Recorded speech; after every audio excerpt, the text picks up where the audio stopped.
Неке қараңыздар, соңғы жағына келген кезде солға қарай екеуден өткіземіз. Менде леска бітіп жатыр. Сосын оң жаққа бір жасылмен аяқтаймыз. Бір ғана жасылмен аяқтаймыз. Және мен осы жерден лескамды бітіріп аяқтап алам. Лескамды тоқтату үшін кіріспе сабақтарда бар. Одан кейін міне төменгі жағына қарай тоқтатамыз. Себебі мына астыңғы жағы тоқылып болған жағына қарай тоқтатпасаңыздар, егер үстіне бекітіп қоятын болсаңыздар, үстінен айланып моншақ өтетін кезде тоқу қиын болып кетеді. Қараңыздар. Өстіп, астына қарай бір-екі рет бекітіп алып, сосын қиып тастаймыз. Бұны кіріспе сабақтарда көрсетем. Ал моншақ тоқып жүргендер уже біледі.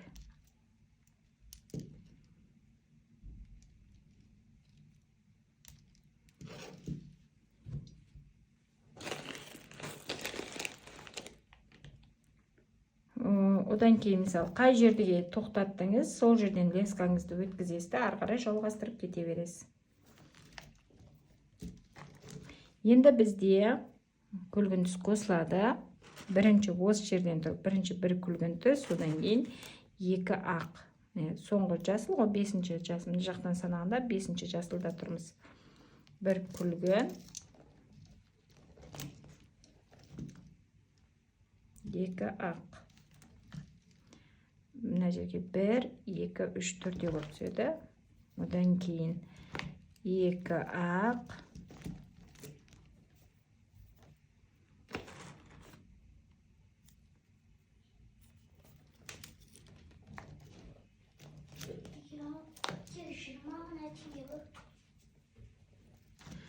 Жасылдан өткіземіз.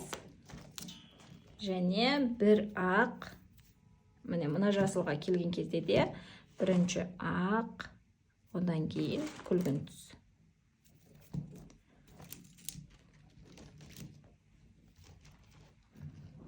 Мына жердегі ағымыз міне. Мысалы, ортада біреу қалды ғой. Одан кейін 2, одан кейін 3 болып көбейіп жатыр. Бұлай көбейеді. Мына күлгін түс болса, 4 болып түседі, 3, 2, 1 болып аяқтайды. Оған дейін уже картинамыздың да биіктігі аяқталады.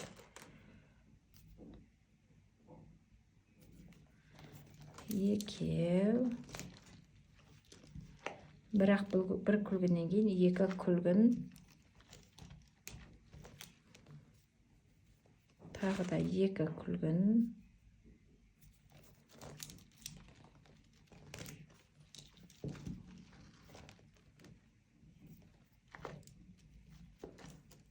Екі күлгін.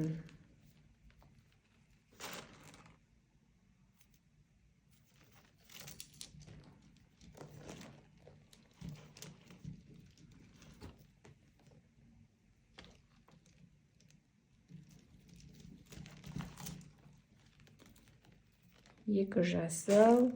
Екі жасыл емес, екі ақ. Болды, жасыл бұдан кейін қолданбайды. Екі ақ. Тағы екі ақ.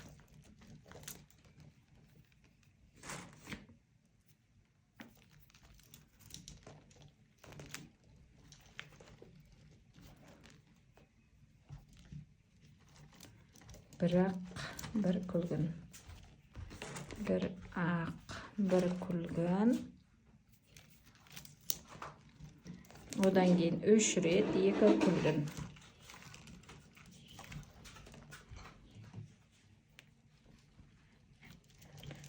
Бірақ бір күлгіннен кейін, екі күлгіннен 1, 2, 3 рет қайталаймыз. Одан кейін қайтадан екі ақ деп сөйтіп жасаймыз.